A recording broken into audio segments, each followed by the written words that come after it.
Imagine this: a country with world class heritage, iconic coastlines, and towns that once thrived on tourism. A country where visitor numbers are slipping. A country where coastal economies are struggling. A country where regulation is rewriting how tourism even works. Today on The Check-In, we're speaking with someone trying to change that. MP Chris Webb, chair of the Tourism APPG, joins us to talk about the future of UK tourism, the challenges facing coastal communities, and the role short-term rentals will play in rebuilding local economies. Welcome back to The Check-In. Chris, welcome to The Check-In. How are you? I'm good. How are you? Yeah, very well, my friend. Look, for our audience who don't know who you are, let me explain briefly. So Chris is the MP for Blackpool South. He's also the chair of the Tourism All-Party Parliamentary Group and someone with deep personal ties to coastal communities. Chris, you're a busy guy, right? Just a bit, now and again, yeah. Sarah, take us on. Awesome. Before we dive into politics, I would love to learn a little bit more about who is Chris Webb. So let's talk about sort of your backstory and a little bit of your childhood. So I guess before politics, sort of who were you and what were you like growing up? So growing up by the seaside, I think I had, some great childhood memories, access to tourism, the beach, the sea, clean air. I was really gifted with that. Even though Blackpool has huge deprivation and poverty and we weren't a well-off family, my dad was a local postie. My mum then helped raise me and my brother, but then worked in the evenings in the local corner shop before retraining to become a teaching assistant to help young kids in reception and especially kids with learning disabilities like myself and my brother. And yeah, it was a great childhood, had access. I'm a child of tourism. My mum moved to Blackpool from the Midlands to become a red coat at Butlins in one of our oldest hotels. And that's how she met my dad. She got a flat and she lived upstairs and my auntie lived downstairs, and then my dad would come and visit my auntie, and that's how we met my mum. So if we didn't have tourism in Blackpool, I wouldn't be here right now. So it's something I'm really passionate about and why I've worked right across the tourism industry in Blackpool, starting at 14, earning £2 an hour in a souvenir shop, selling Kiss Me Quick hats, sticks of rock, wigs, you name it, for anyone looking for a good time in Blackpool off our central pier. And from there, I've worked right across tourism and hospitality in Blackpool, all the way up to my early 20s. And yeah, it's a big part of the town. There's not anyone who doesn't know someone who's worked in that industry or on the seafront or in our hospitality and tourism industry, because it matters so much and contributes so much to the local economy as well. That's awesome. It sounds like you've always had sort of these strong ties to tourism and obviously to the local community. What was it in particular that drove you towards then your now career in public service?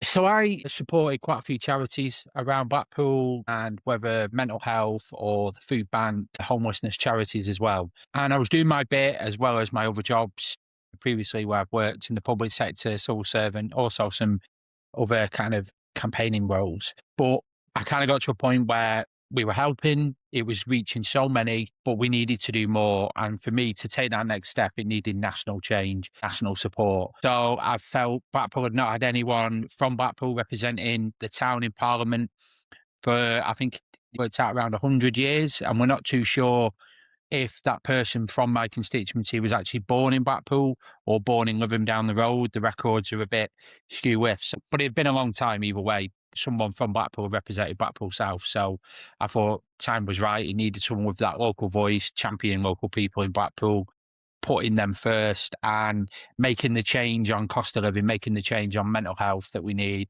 access to education and training for families and young people in the town, and to stop that mass exodus of young people and talent leaving and then unfortunately just importing people with health and other inequalities, but also older people as well. So it was really having a problem with our economy. So for me, I had to leave Blackpool for 8 or 9 years for work. I went to Manchester, loved living in Manchester, great city, vibrant, but I did come back in 2018.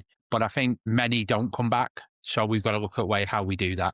So that's why I took the leap and wanted to represent my hometown. I mean, that's fantastic. And for those that aren't familiar with Blackpool, our visitors, our audience over the seas in America as well, Chris, to give us a bit of an explainer as to what Butlins is and what a redcoat does, and the tradition of that. So Butlins is effectively a holiday camp. So it's where people across the UK will book into chalets, kind of rented apartments, and then it would be a holiday resort. So you go, you get your chalet, and then you've got entertainment on all day. You'll have events for kids to get involved in. There'll be swimming pools, there'll be archery, all sorts of activities, and then usually shows on at night that cater to the young people, but then also adults. So what a red coat is one of those entertainers, one of their staff members. So you had red coats at Butlins, and then Pontins, which is very similar, which we had also Pontins in Blackpool and in Southport, which is where I've been on holiday a couple of times, as well as Butlins in Wales. They had blue coats.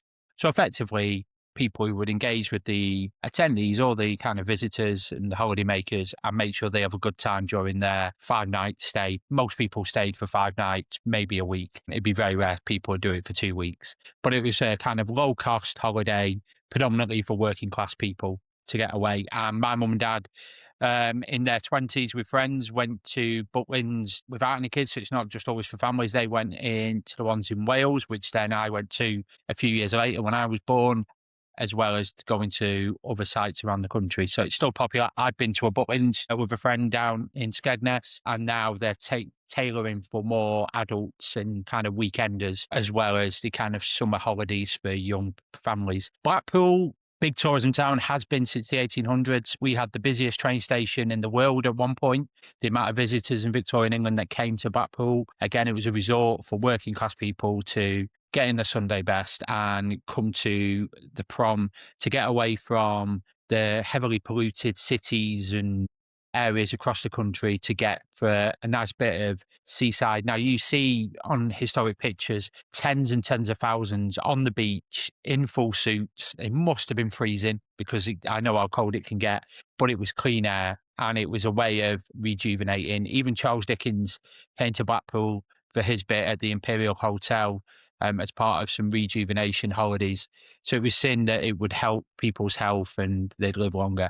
Then more and more entertainment came. We then had the Blackpool Illuminations, which is a stretch of lights that go right across our promenade. That's coming up to 150 years old. And that brings in millions of visitors even to this day. And then we've had the 3 piers built and Blackpool Tower, which was kind of our version of the Eiffel Tower. And then we had the Pleasure Beach, which again has been passed down from generations to generations, still a family-run business that brings in millions of people to Blackpool to go to the fair, the seaside, but then also have a holiday. So we have around, between the latest figures, I believe, around 24 million visitors a year to Blackpool. It's not quite an all-year seaside resort.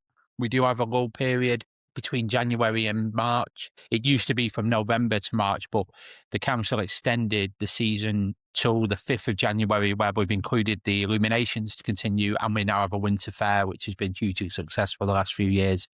But a great resort, brings in millions of visitors, but 2 streets behind it, you have the worst poverty in the country as well. So it's kind of a mix of 2 halves with Blackpool. Yeah, it's so interesting, isn't it? And I think that the story of Blackpool is often the story of lots of coastal communities around the UK, and we'll get onto that later. And obviously the UK is not blessed with fantastic weather, so obviously as flights became more affordable and more regular, people often were seeking sun in other places. But look, tourism is clearly coursing through your veins, and I love it. I love your passion for it. I also live in a coastal town. I live in Brighton, so I kind of share that. I love it when people visit Brighton and we people come in filling up the cafes and the restaurants. It's great. Tell us, why did you want to be the chair of the APPG for tourism? Why is it important? So I felt before this, and then at the very beginning of becoming an MP, tourism wasn't regarded as high as I thought it should be. The tourism, hospitality sector, is one of our biggest sectors in the UK, creates a lot of jobs, a lot of economic growth, yet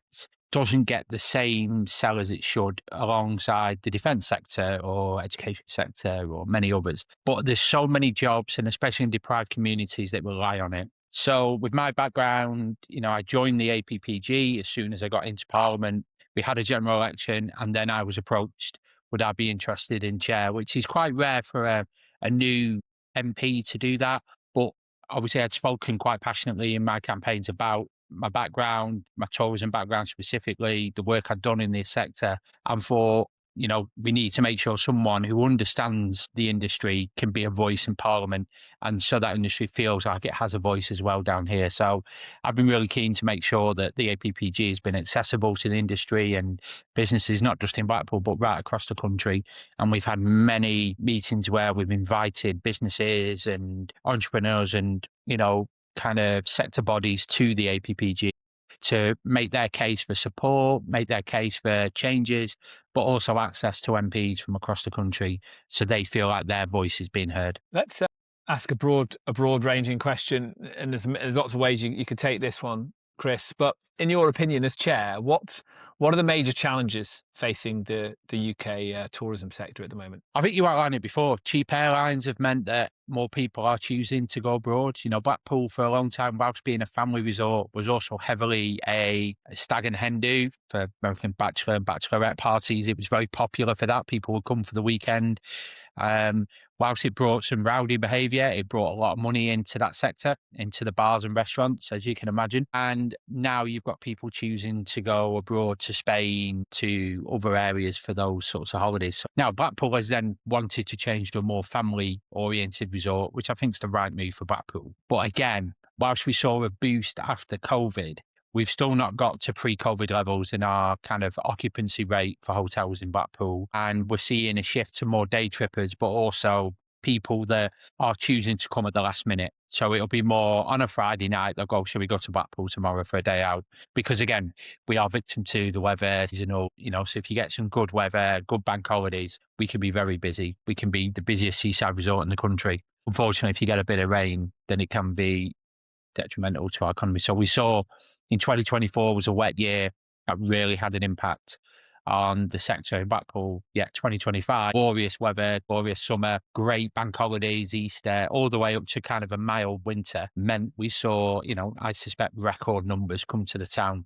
So I think we've got those challenges of getting people back to say, you know what, I spend 3 nights in Blackpool, I spend a week in Blackpool. And that's our challenge. Mine as the MP, the council and others to try and make sure we have an offer where they can say there's enough to do for 3 nights, 4 nights, 5 nights. People want to get value for money as well. And I think it's key that Blackpool keeps being awarded the best place to go on holiday for value for money in the UK. But I feel like there is a missing piece in Blackpool. For me, that's the arena. Whilst we've got the Winter Gardens, we've got the Grand Theatre, they're kind of small shows, a couple of thousand max. We need that bigger arena to get the biggest music stars, the sporting event and esports, which is a growing market, also Expo. And whilst we've had some of the best superstars in the world come to Blackpool, we've had Britney Spears on the seafront, we've had Will Smith on the seafront, Elton John was scheduled to perform, unfortunately the weather got bad. We are victim to that. And on the front, if you get a bad day, you can get very wet on there with the wind and the rain. But we've seen just down the road in Lytham how their festival every year now is attracting the global stars. I think we had Justin Timberlake there last year. The year before, I went there to watch, I forgot the name now, a big rock band. So I saw, I think it was AC/DC and then Motley Crue. But Wow, we are, nice. and then we've had Tom Jones there. We've had all different people, and I think we've got even bigger stars this year come in, and so it shows there is an appetite when you bring them to places like Blackpool or the Foul Coast or to kind of coastal communities. But it's how do we convert that into overnights? Because we know once they stay over there, they significantly increase their spend into local. Now, our offer on the food side has dramatically changed in Blackpool. You would be lucky if you found a vegetarian restaurant, never mind a vegan one. When I first left to get a job in Manchester, Manchester was buzzing. Not that I'm a vegan or vegetarian, but that option of different, you had the traditional Chippies, Curry House, Chinese restaurant or an Italian. That was it. You didn't really have other bits. And now people want that variety. That has changed. We've now seen some of the best restaurants, I'd say, in the country now in Blackpool. But that has taken some time. But again, people want that. They want more shows. They want more entertainment. Yes, they'll go to the theme park, but we need to be doing more. So that's where we've got to be investing and making sure that the whole town's working as one. And I think, unfortunately, in the past and then with COVID, all of our tourism industry started pulling back a little bit, looking after themselves, all struggling, understandably. And now we've been trying to bring them back together. And we've created a company now where all of the tourism assets that the council own, that are in public ownership, are all now under one management. So they can now work together and offer better packages for organisations and businesses wanting to put on events in the town. But really then making sure everyone's singing from the same hymn sheet, which I think is really crucial for small seaside towns like Blackpool, whilst we're trying to compete with the big cities. We've got Manchester, Liverpool, just over an hour away, Leeds, an hour and a half. And then with those coming from abroad as well. You're talking as well about, I guess, investment and what will help foment. We've already talked about restaurants. We've talked about, it kind of reminds me of the if you build it, they will come. So it sounds like in Blackpool, especially, like you're doing everything from your side, as is the community, to increase that offer, make it more attractive. What needs to happen from the side of the government that would be a game changer? So at the national level, is that infrastructure? Is it transportation? Is it visas and access for those who are not from the UK? What could change the panorama even further? So for me, I've been pushing this since I got in, a VAT reduction for hospitality and tourism and leisure industry. That when we did that as a government, and this was the previous government, straight after COVID, businesses in Blackpool were able to invest, hire more, and actually paid more to the government in tax revenue than ever before and ever since. So we actually, by reducing it, got more money as a result. So a VAT reduction is massive for that industry, and it's something I'd push in.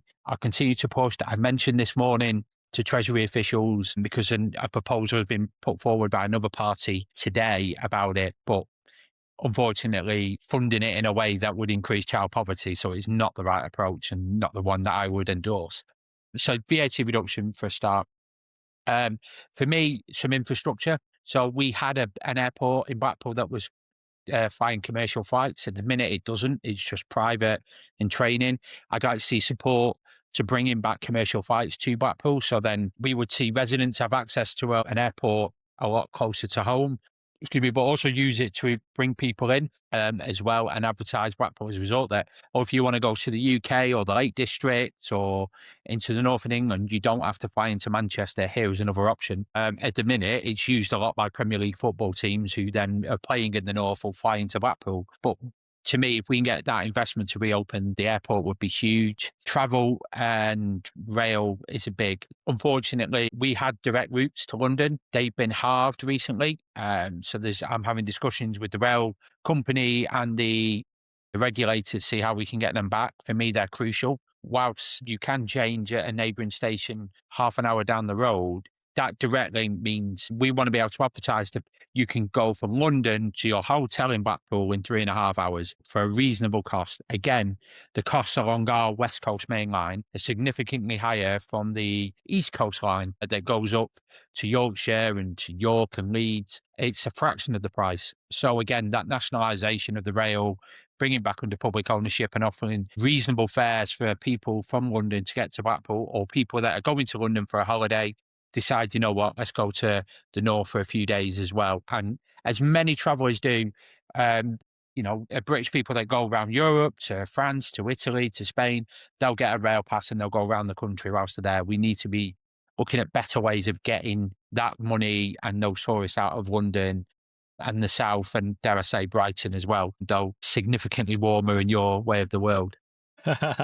So for me, that rail is definitely, but also from not just tourists, having that connection between our big cities as well. So Manchester, Liverpool, Leeds. One, to bring those tourists in those areas into Blackpool for day trips or a night trip, but also to keep young people who want a career that may not have the job in Manchester, but want to continue to live in Blackpool, that they can still commute. For me, commuting to Manchester was a kind of a no-go when I got my job in Manchester. So that's why I moved. I want young people to say, okay, if I can't find this job in Blackpool, but there's one in Manchester, I can get a train that's direct or semi-direct that isn't stopping at every stop between. And I can commute every morning and night at a reasonable cost that's cheaper than driving. And I can then have a well-paid job there and then spend all my money in bars, restaurants, theatre tickets, nights out in Blackpool, that helps our local economy and creates more jobs and growth. So that's, for me, are the key things I'd like to see. And one big thing that I'm working on at the minute is we have things in the UK called enterprise zones, where these are industrial estates, normally on the edge of town, that the government reduces rates and business rates and kind of bills for businesses to start up there to help create growth on the edges and jobs. I want to see a similar kind of mechanism brought in for tourism. So along our coast and our seafront, that would then exempt a lot of those businesses out of business rates and other bills, so then they can focus on investment and jobs in those areas. They do it in countries abroad, especially in the Far East. I've visited Indonesia and spoke to their tourism department and how they do it. Really successful. Slightly different. They've got 17,000 islands they need to create growth on, but they're looking at tourism as a way to do that. And so for me, I think we can look at that. So I'm in the process of doing a proposal to the Treasury to see if we can do a trial or a pilot here in Blackpool. I'm down in London, up in Blackpool. So then we can try and create some of that growth and just put a little bit more money back into the pockets of those businesses so they can invest. Because again, if the local hotelier, restaurant, bars got more money to invest and refurbish or expand, that helps our local builders, merchant traders, or it really helps the local economy of that social value. So, and we know with a lot of these small businesses in tourism, they don't save their money in the Caymans. They don't, put it away, or that they invest in their business. They put it back in. And we saw that when we reduced the VAT after COVID. So we need to get back to that, because that's what will help them, and we can get off their backs so they can do what they do best. Chris, you've made such an interesting case here. But I'm completely on side with everything you've said. I'm sure you are too, Sarah. It's so interesting. This idea that giving an incentive to the smaller businesses to then put that money back into the community, because you employ a couple of people, and then it's the flywheel effect instead of a big business that's putting its money somewhere else. I love all of that. I would say as well that the rail is a really, really important point, for probably something we're going to go on to talk a bit more about later. But when someone is tossing up the cost of their trip, it can't be that it's cheaper for them to fly halfway across Europe. It can't be. It's maddening. It's totally maddening. And what you'll find, I think, is there is a whole generation of people that are very conscious of what they're doing in terms of their ecological footprint. And so if you're going to give them an alternative, which is get the train to Blackpool, get the train to the Northwest, get the train to Devon, whatever it might be, people will choose it because they're not necessarily like, oh, I have to just travel for the sun. People want to travel for the experience, right? Well, absolutely. Well, I'll give you an example. I've got a big group of friends from school, and we all still meet up and go out, and we do a run every August up from the Pleasure Beach down to North Pier in all the bars. We've done it every year. We still do it. But we're all turning 40 in this kind of year, or same school year. So we've decided to go away. So we're going Benidorm in Spain, described for many Blackpool, but with a bit of sun. Well, a lot more sun. The price of the flight is half the price it costs me every week to get down from Blackpool to London on the train. So how can that be? So if we had an incentive, we could have chose London. We could have gone, you know what, we're all going to have 4 days down in London, 4 bars and that. It's actually cheaper for us to get a flight to Benidorm, around half the price of what I'm paying each week. So we know there's a problem there. We've got to look at getting people across. Now, this is where we had a high-speed rail too, and others were supposed to support this. But then, as always, with any big infrastructure projects in this country, it started in the south, and then when the time it gets to where it should in the north, it runs out of money or it fails. Instead of going, we know this is to rebalance the country, we're going to start in the north and work our way down. And you can guarantee it wouldn't have failed. And again, the inequality of transport links for those in the south compared to the north is just mind-boggling. So the links between London and Brighton are fantastic. I know Brighton MPs commute from Brighton to Parliament every day, and can do when they finish at evening. I could commute from Blackpool every day. I'd have to be getting the 5:30 in the train morning. I wouldn't get back till midnight. I'd be in my bed for 4 hours and I'm back again. That's not across the south. Those transport links across London, regular buses, tubes. I know it was a news presenter, I won't say which outlet, but a news presenter on Boxing Day was kicking off on Twitter, or X now, whatever we want to call it, about how he had to wait 9 minutes for a train in London on Boxing Day to get to work. To put that in perspective, in Blackpool, there was no trains on Boxing Day for people to get to work. Zero. So they couldn't, they would have had to have made their own travel arrangements, drive, taxi, whatever, but there was none. Yet you had people in London moaning that they had a reduced service of 9 minutes wait. So again, that difference. We are notoriously notorious moaners about transport. I would definitely say that. You see, like, it's the same. Like, I grew up in the northwest. I grew up in Chester, and you'd walk to the bus stop, and if you missed the bus, the next one was in 45 minutes. So now you walk to a bus stop in London. If you see 4 minutes on the board, you're livid. You're livid about a 4-minute wait. It's ridiculous, isn't it? Yeah. One of the things that I thought of, which I know some of our American audience is going to be thinking when we're talking about flights and trains, is why don't you just drive? Why don't we drive? It's a 5-hour drive between London and Blackpool versus the train, which is, with all the problems that we've described here on the episode today, it's still 3 hours, 3.5 hours, let's say. Yeah. With delays, it's actually been, my neighbouring MP for Lytham St Anne's drives, and it's quicker at this moment in time to drive than it is to get the train. That's crazy. And Which it's 5 is hours. I mad. just looked it up on Google Maps, which is, it's long. It's crazy. So I am spending a lot of my time on trains with this job with bad Wi-Fi, so you can't work, overcrowding. So when I got the train home on Thursday, the train before had been cancelled. And these are trains that regularly go from London to Glasgow or to Edinburgh and then stop at Preston, then I get a connection. And, people had seat reservations, as I did, but the ones who were on the train cancelled previously were trying to jump on those seat reservations, claiming it was theirs, and it was chaos. And unfortunately, this happens a lot. And to point to the Blackpool connection, the train that regularly gets cancelled is the Blackpool to Manchester Airport train. So we're now looking, as many do, to look, right, how are we going to get to Manchester Airport to fly to Benidorm? But we're looking minibus, or do we risk the train? And it is a risk now. So the last times I've gone on holiday with my family, we haven't took that risk. We've driven to Manchester Airport and then paid now an extortionate amount for airport parking. Which is still ironically slightly cheaper than an airport taxi because they've boosted up. But again, why people want Blackpool Airport reopening? But it's that choice now. But when your infrastructure is not working and you can't guarantee that your train will be there to get to a flight, and there's always that anxiety to get the flights. I know we don't use them as internal and as America and other places do. But when I've got an internal flight in America, you can guarantee it's running on time. The trains are on time. Again, we have that in Europe. But unfortunately, our reliability, especially on the West Coast main line of the UK, doesn't have that reliability. Hopefully we'll get there, but it's a big problem for tourism. And you think about someone coming in from abroad as well. So a lot of people are absolute Anglophiles. Like, they love the UK. Like, they love its history, they love its heritage. I was chatting to someone just the other day, a German guy who was like, basically, we got on a call to talk business, and he only wanted to talk about England to me, which was brilliant. He only wanted to ask me lots of questions about England and Scotland. Sorry, to be fair. And he was saying what he'd done is he'd flown in, he'd got the train, he'd gone around to all these different places.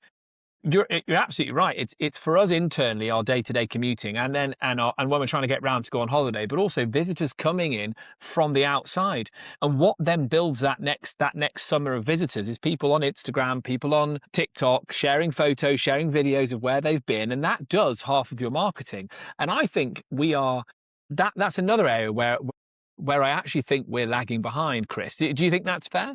No, definitely. I use my sister, but she now lives in Bondi Beach in Australia, so she's definitely enjoying the sun. But before she moved out, I remember she went to Italy with a friend. They got a cheap rail pass, were able to go all around Italy on a tour for 2 weeks, and we're in some of the best cities, some of that tourism, and visited all the places they wanted to. Now, we know now a lot of tourism in areas of like the UK and others are driven by what they see in shows. So we know Game of Thrones brought a lot of income to Ireland because of that. We know it brought a lot of income to Croatia and other areas. We've seen people now looking to go to Liverpool because of Adolescence, and that's just won all the awards. We know now people do look to want to visit those areas where they're seeing on the latest Netflix show or Amazon Prime.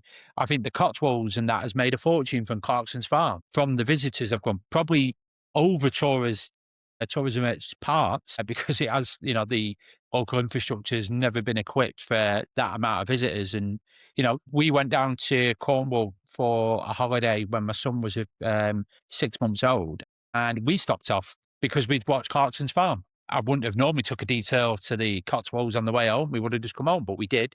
And we went for lunch there and book a shop. We ended up spending money. But that's what you're seeing now when people are making those choices. But we couldn't have done that on the train. We had to drive. And the cost of a car is becoming more and more expensive for many. So we've got to make sure our rail network is working for us. And I think that's why, for me, nationalisation is so important, because that way we can use the lines that are popular and make substantial amount of profit to subsidise those that don't. Now, we do that to a certain degree in our bus network, but nowhere near as integrated as it should be, and especially in the north compared to the south. Manchester, I think, is a great example of what they've done with their network now that covers the whole of Greater Manchester. And you can get from the tops of Rochdale, bordering Yorkshire, all the way down to the Trafford Centre and to Old Trafford on a tram network and bus network. That has transformed the lives and the reach of opportunity for tourism, but also for employment. And it's really important.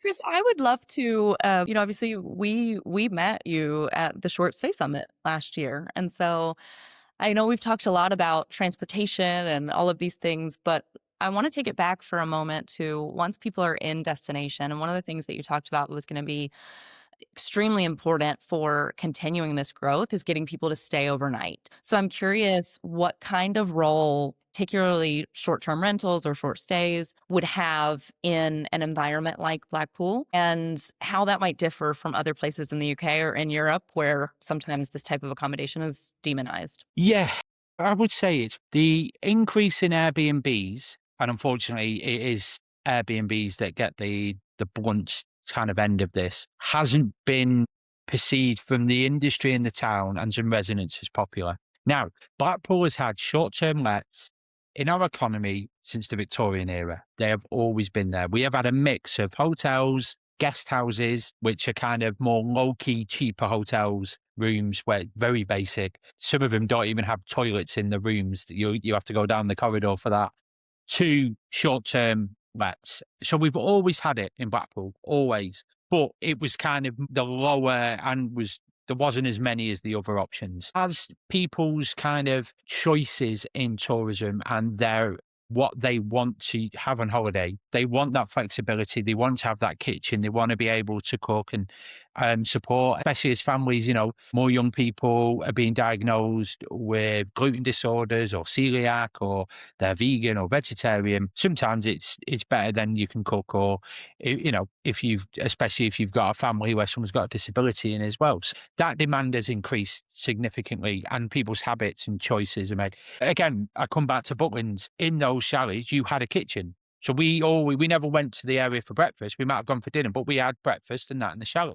And sometimes we go back for sandwiches or lunch there, and then we ate out. So it gave families that option, especially if the income is quite low. And so what we've seen is the demand has increased. So more and more have chosen to turn their accommodation into that within the Airbnb umbrella. And then that has also branched out into residential areas where normally you'd have the tourism bit along the front or 1-2 streets back. It's now, gone into areas where I am, which is near the big park in the town and others. And unfortunately, some residents don't like that. And unfortunately, you will have, if you have a loud stag and hen do, bachelorette party, who aren't regarding for their noise or their kind of activities in the early hours of the morning, residents who probably lived on a quiet street will notice that antisocial behaviour and get a bit, it's an upset, and understandably. So you are seeing more and more people kind of talking about it and raising. However, the money that brings into the local economy, the money that brings in now to cleaners and others and workers that refurbish these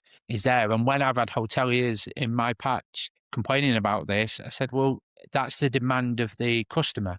That's where we've got to look at. So now you've got the council who are looking to build a few hotels near our conference centre are factoring in part hotel, part apartment hotel to meet that demand for those going to conference.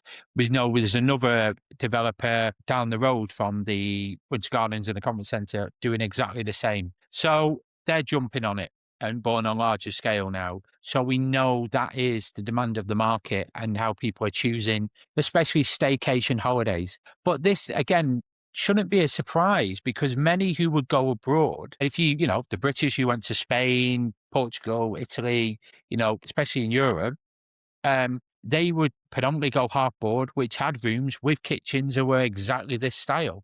But it seemed a bit, oh, hang on, can't have that in the UK. It was a bit foreign to us, this. Well, it's not. That's what you ask when you go out there. It's just now people in the UK are choosing that type of holiday, especially if you've got young kids as well, so it's now we're seeing the market change, but that has had, I think, where it's not impacted the main holiday, it's definitely impacted in Britain the guest houses, that lower end value hotel room in a sense.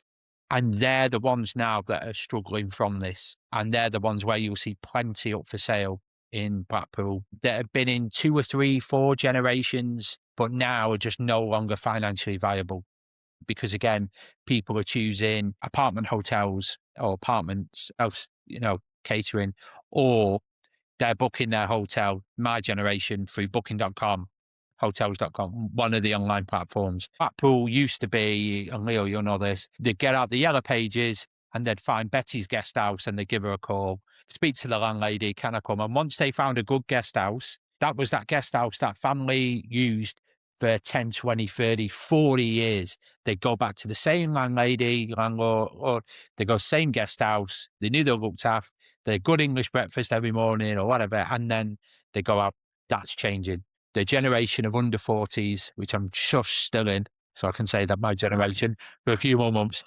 You and me both. That Yeah. we are now booking online. We have got busy lives. We want to do it on our phone, and that's it. And so we have to meet that change of what the market is growing. And then it's also about working in communities and the owners of those, when they do branch out from our tourism zones, is to say, right, we will work with you. We understand it's a business, but if we want to know if things get out of hand or that, what restrictions can be put in place or checks we can put in to make sure those in the community don't suffer from somebody having loud or, party goers or short stayers at a weekend that can disrupt, especially elderly people. So we've got to find that balance. I agree. And it's about sharing the benefit, the upside, right? Restaurants and bars and cafes being busier because you've got tourists. I also think we need to do more in partnership. There should be more sharing of data around where are people trying to book but unable to book because the accommodation mix is not to their satisfaction, because that's a big missed opportunity. We've talked about it before on this show. Often people start their search by looking at the property, not the destination. So again, it's like if you have an understanding of where people are trying to build and you allow for that, then hopefully your towns can benefit. 100%. I've used Airbnb and I've gone on, right, I'm looking for a wood cabin that has a jacuzzi, that has a child cot, and that's my search parameters. Show me where's available. And then you kind of go, well, I'm looking for Scotland, or I'm looking for, what we've done.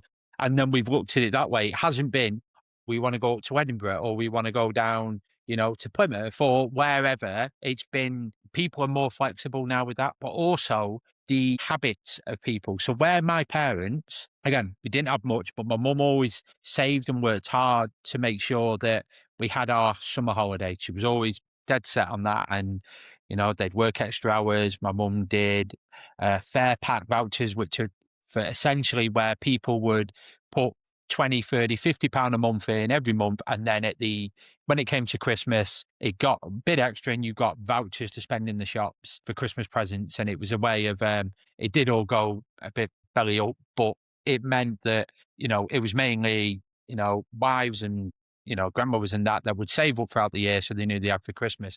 And then my mum organised that and then got some money from it as well. So all of that, but she was booking our summer holiday 18 months in advance. You would get where the catalogue would come out. You'd be there quick to get the free child places and you book. So we'd already booked a holiday before we'd even gone on that year's holiday. And that's how it was done. So, but because that's how you got the cheaper value. Now it's changed where now it got to a point where you get the cheaper right to the end. So again, I know we went to Cornwall when my son was a few months old, I said before.